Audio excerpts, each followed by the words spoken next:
Hey, welcome to class Monday, our last week, 4th of July coming up. My birthday's coming up. My birthday is Friday. We'll be done. We'll be done with class. Our last day of class is Thursday. Again, we won't have a final test. I'm going to give you an update on where you are in the class. And I want to talk a little bit about what some of you wrote about your final project. I think I'm going to make you feel better on there. And as we get closer to the end of the semester, am I getting better at getting these slideshows up and running? Looky there. How about that? So today is June 28th. Hard to believe we made it through. You think back a year ago, I was one of the only few people on campus at this time. I think we started coming back on July 1st. I never went away. I just kept coming every day because no one was here. So I felt like with COVID, things would be okay. With no one here, no one chance for me to get involved with anyone. So you guys have only known me in this office too. I used to teach a class. I taught a class last summer where I was in my old office, which overlooked Jones AT&T Stadium. We're in these new offices now on the east side, and I forgot not to wear this shirt. This shirt is really bad on video. So let's talk about where we are. Right now, we have a total of 250 possible points. So if you look at your score right now, if you're between a 225 and a 250, you have an A. If you are between 200 and 224, you have a B. If you have between 175 and 199, you have a C. If you're 170 or lower, depending on where you are, you have a D or an F. That's caught up. That's everything. We are caught up now on our grades. If you look, a few of you have pointed out, hey, you've got a 0 for me for somewhere, and I have changed it. I've fixed it if I was wrong. So I've been wrong on a couple of occasions. So see where you are. But then remember, go, oh, wait a minute. Wait. We are not just going with 250 possible total points. I am also dropping one quiz or one discussion. So in theory, we're grading out of 235 possible points. Now, here's the thing.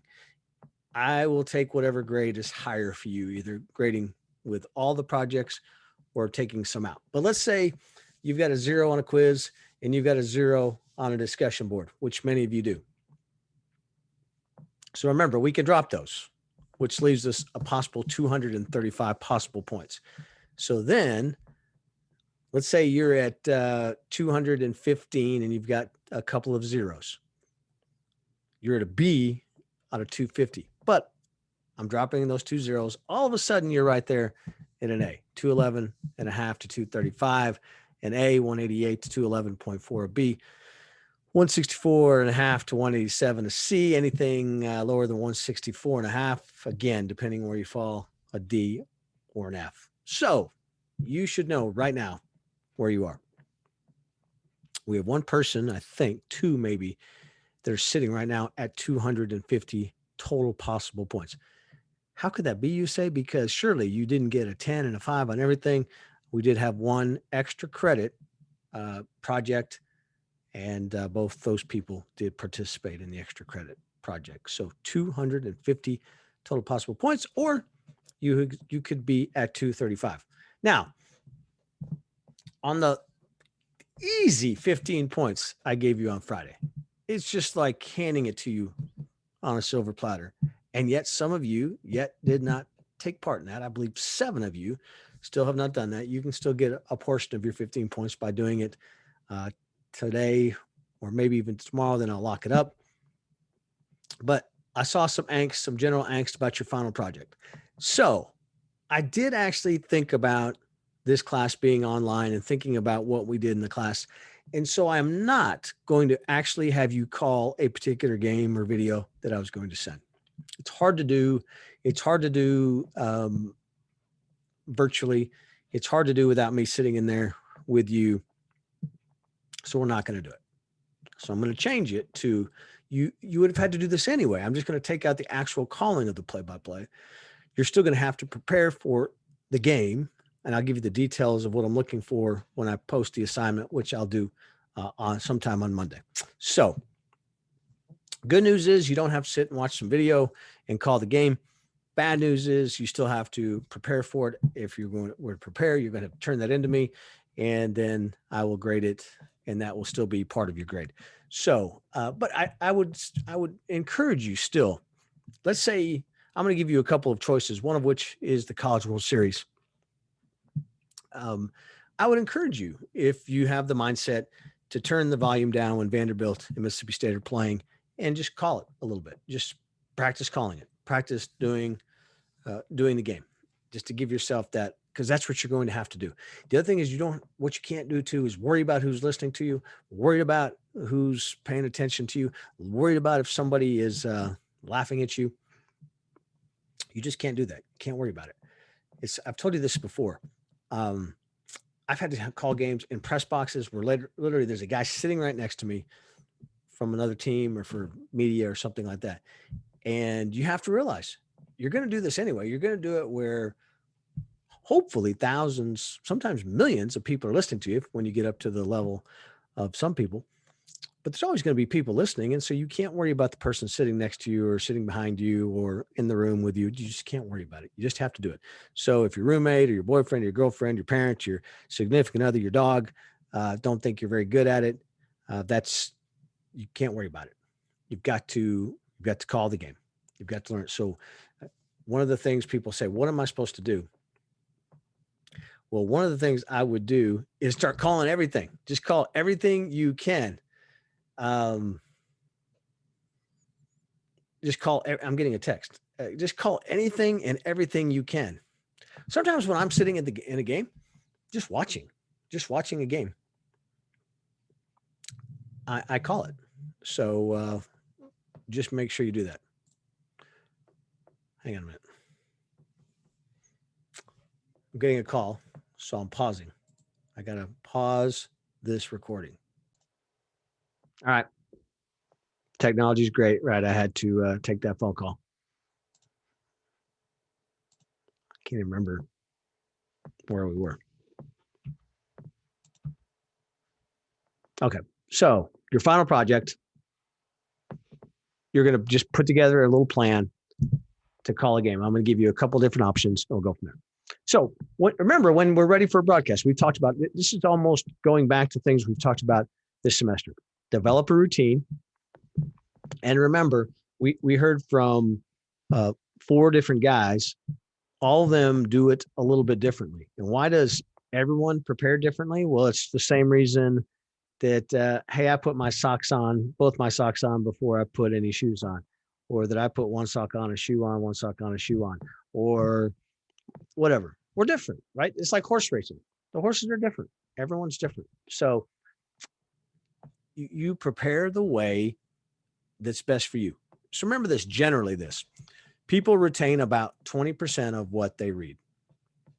It's fact. They read some stuff, they retain about 1/5 of it. Same thing for what we hear. We're hearing different things. We've got so many things coming at us. We do retain 30% of what we see. This is just generally, again, everyone is different, but when we see and hear, we retain about half of that. So you have to really spend all that time in getting preparation. So you're preparing the following. You're preparing a scorebook or spotting board, or sometimes both. In basketball, I have a certain scorebook, and then I also have a spotting board. Baseball, I don't really have a spotting board. I have my book that I keep, and I also have, but it's in the book, the position players and where they are on the field. So it's just how you do those things. Then you have statistical taking, the note taking, and your research. Number of home runs that the team has this year. Is this team, generally likely talking baseball, to sacrifice bunt? Do they run? Basketball, do they like to take a lot of threes? How are they on the boards? Do they commit a lot of fouls? Then you do your player and your team and sometimes coach research. Think of the storylines. If you haven't been paying attention to the College World Series, that North Carolina State gave us last week when they were in the midst of all this COVID stuff. And then there's a storyline development, always what the storyline development is. We see with the Suns right now, the development is trying to get Chris Paul into the playoffs. And then visual feedback and retention, watching what you can, learning about the team that you're going to call, the teams you're going to call, and retaining it. Those are all the things that go into preparation. It does have to be fluid. Think about this. When I called a baseball, let's say when I was calling Texas Tech baseball, they would play a Tuesday and Wednesday game, a lot of times non-conference, then a Thursday, Friday, and then a Friday, Saturday, Sunday conference game, conference series. So it's 5 games in a week. And so you, at a certain point, your preparation has to change. So you try to watch as many games as you can, or at least listen to the team when you can. But that's different than for a football game where you have all week to prepare for one game. Baseball doesn't necessarily give you that luxury. Basketball doesn't generally give you that luxury because you have 2 games a week for the most part. Volleyball might give you a little bit more. They have a couple a week as well. It just depends on the sport. So your process needs to be a little bit fluid. I'm going to give you a kind of a rule of thumb for preparation time, but let's be honest. If you prepare a lot for a weekend series between Texas Tech and Texas, a conference series, you're going to do a lot of prep work before the Friday game, and you're probably not going to prep as much on Saturday or Sunday. You're going to use all of the time that you used before that. Whereas if you're calling a football game, you prep all week and the game's that Saturday and you use all of that in that one game. Or even the same for basketball. If they're playing twice a week, as they generally do, you still prep to get that game and you have the payoff. Baseball, it plays out a little bit longer. How much time do I prepare? I always get this when you'll ask me this about your assignment. How long does it have to be? Long enough to get everything in there. So how much time do I prepare for a broadcast? How much do you need? Well, how much time is enough? Good rule of thumbs. People generally spend 2 hours of prep for each hour of broadcast. So a baseball game is generally 3 hours. It would be 6 hours of broadcast. Again, if you have 5 games a week, you're not going to prepare 30 hours for that. You're probably going to prepare 5-6 hours for that, for the series. But that's a good rule of thumb. And for a longer season, that number might be whittled down. So clearly the Rangers broadcaster, by the time he's at game 140, is probably not spending as much time getting prepped. He's got a whole season of work that he's seen, a body of work that he has. He might do some prep work just on keeping up with stats, et cetera. But as the longer the season goes on, you're probably not preparing as much. But somebody like Tony Romo or Jim Nantz, those guys, they're still at the end of the season probably preparing, 6 hours a week or more for their weekend, for their one broadcast that week. Whenever you're learning a new team, write your prep out before the game. Focus on the number of the player and their last name, and the rest of the information will kind of follow. So when you're watching a team, if I was calling Tech baseball this year, I would write their numbers down with their names, and then you try to remember that this number 20 is Marshak. It's just for some reason that's the one that came to me right away.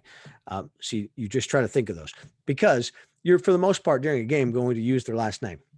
And then once you do that, if you know Josh Young or Jace Young, you're going to know Jace Young, and you're going to know he plays second base. You're going to know all these other things, but you got to remember the number and the name. Watch the players play. This is how you learn the team. And again, we're talking college and higher here. High school, it's going to be a little bit different, but their website's going to have video of them. Right now, you can go to ESPN Plus and watch a bunch of old games. Social media, see what's out on social media. That's the way you learn the team. Watch the players play.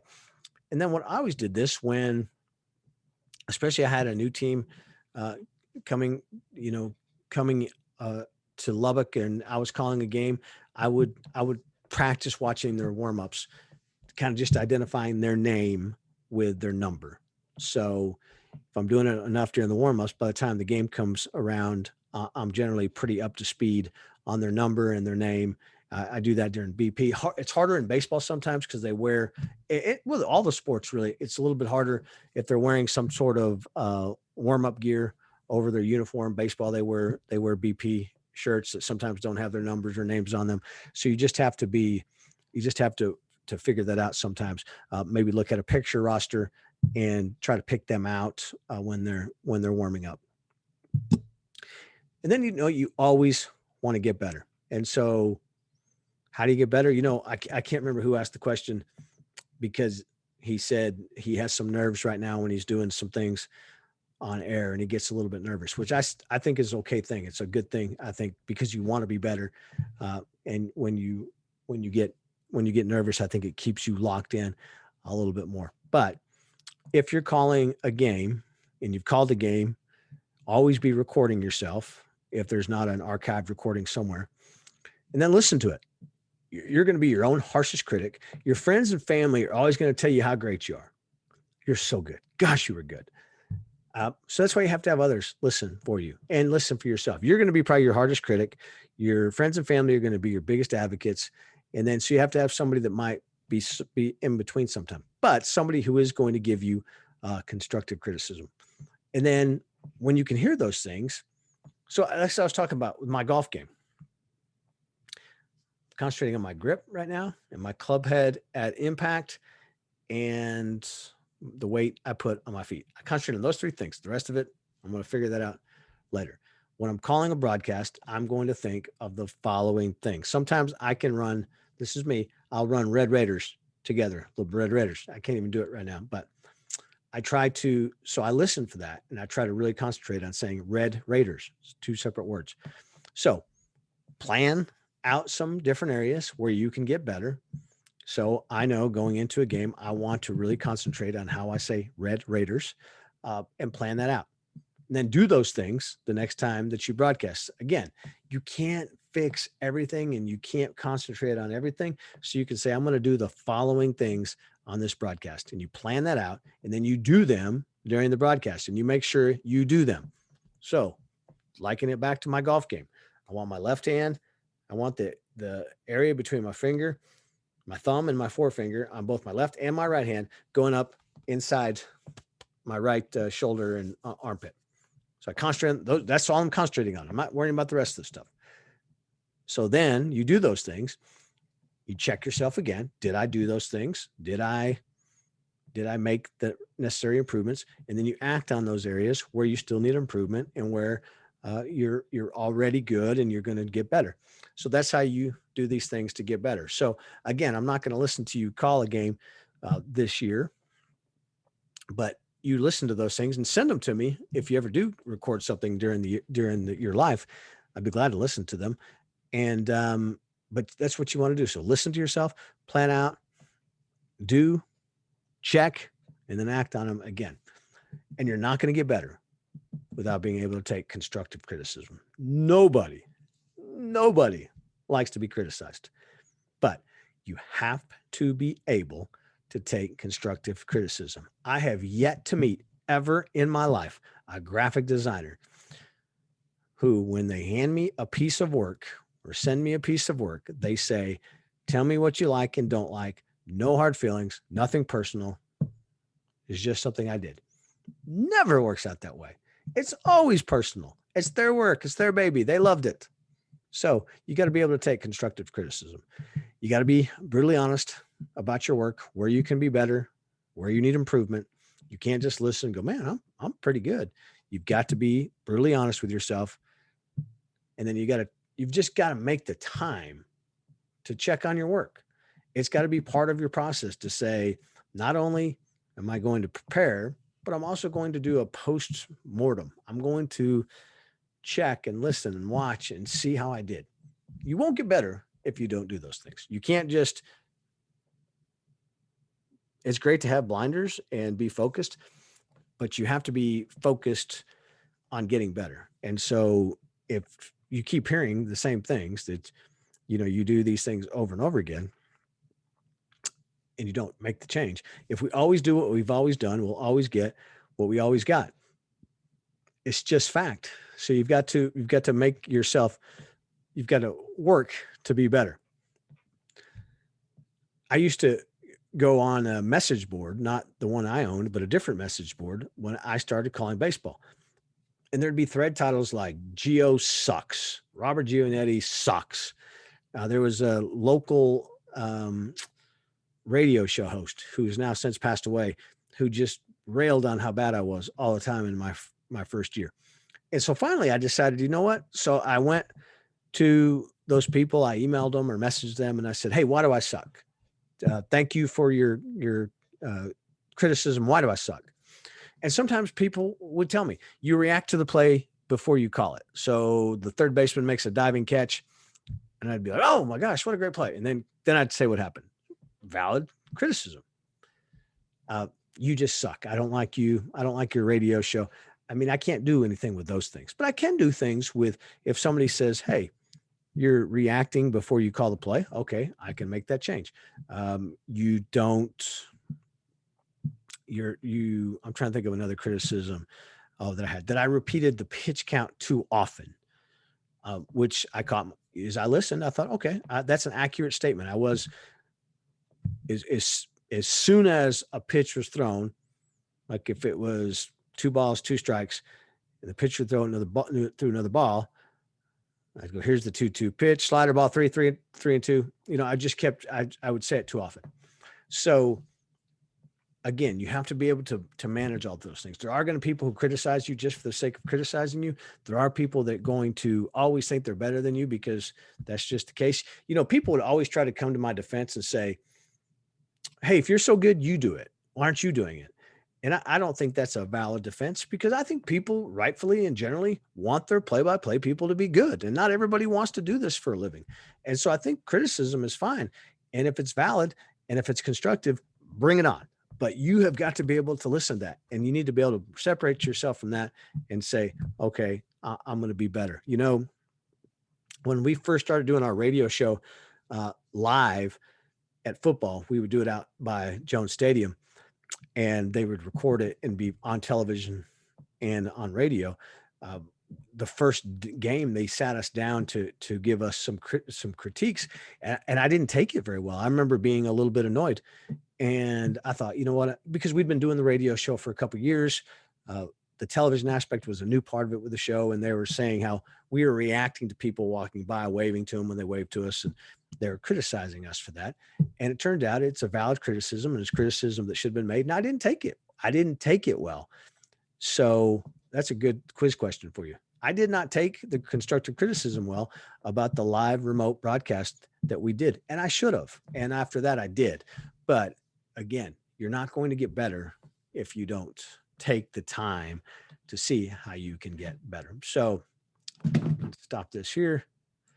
So hopefully you took that as good news about calling a game. Now, if you do want to call it and you want to provide me a audio clip or video clip, bring it on. I would love that too. I'd love to hear it as part of your project, and I'll even use it to enhance your grade. I'll use it for extra points. But I'm going to ask you to prepare a little dossier on both teams, a little tidbits about a bunch of the players. I'm going to give you time to get it done, and then that will be your 50 points for your project here at the end of the semester. All right. So remember, we're going to have a quiz today. We're going to have a discussion board today, and check your grades to see where you are. And then we'll talk to you again tomorrow. I might actually record tomorrow's today, so I may actually be wearing the same shirt again. Sorry about that.